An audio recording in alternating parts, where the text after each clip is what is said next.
The courthouse didn't look dramatic from the outside. No towering pillars, no cinematic music, just concrete glass and a metal detector that beeped if you breathed wrong. But I knew something important was about to happen inside. Sarah walked beside me, calm as ever. Black blazer, legal pad under her arm, coffee already finished. She looked like someone who had done this 100 times and won most of them. Brenda Kensington arrived 10 minutes later. Cream-colored pantsuit, perfect hair, tight smile. 2 HOA lawyers flanking her like bodyguards. She didn't look at me. That alone told me everything. The judge entered without ceremony. Older, gray hair. Sharp eyes, the kind that missed nothing. Be seated. Silence settled like dust. The clerk read the case name. Property rights violation, criminal trespass, harassment, and abuse of authority. Not lawn height. Brenda's attorney stood first. He spoke confidently, smoothly, about community standards, about safety, about how Cedar Ridge HOA had acted in good faith. Then he said it. The homeowner was retroactively annexed into the HOA following a majority vote. The judge slowly looked up. Retroactively. Annexed. Yes, Your Honor. The homeowner failed to object during the notice period, constituting tacit acceptance. Sarah didn't move. She didn't object. She waited. The judge leaned back.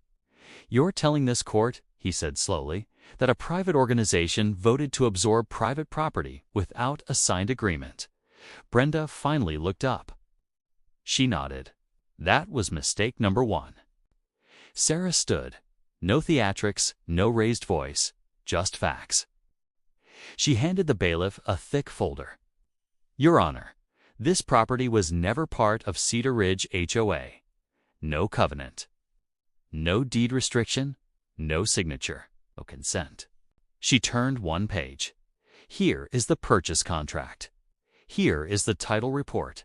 Here is the plat map. Another page, and here is video evidence of HOA representatives entering my client's home without permission. Brenda shifted in her seat. Sarah kept going.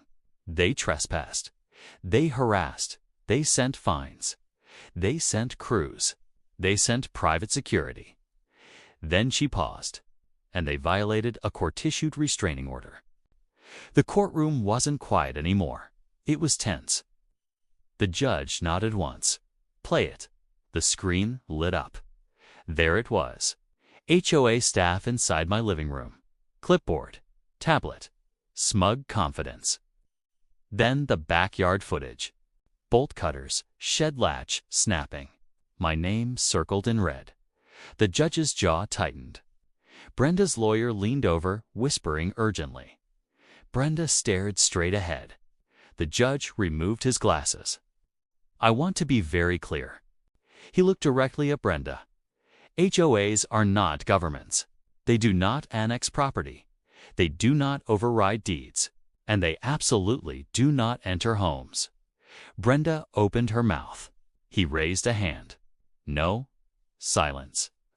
What happened here was not a misunderstanding. It was a pattern. He flipped through the file.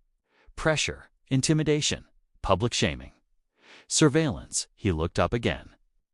And that is harassment. Brenda's lawyer attempted one last move. Your Honor, my client relied on internal records, which were wrong. The judge interrupted. She was told they were wrong. Sarah smiled for the first time. The judge continued.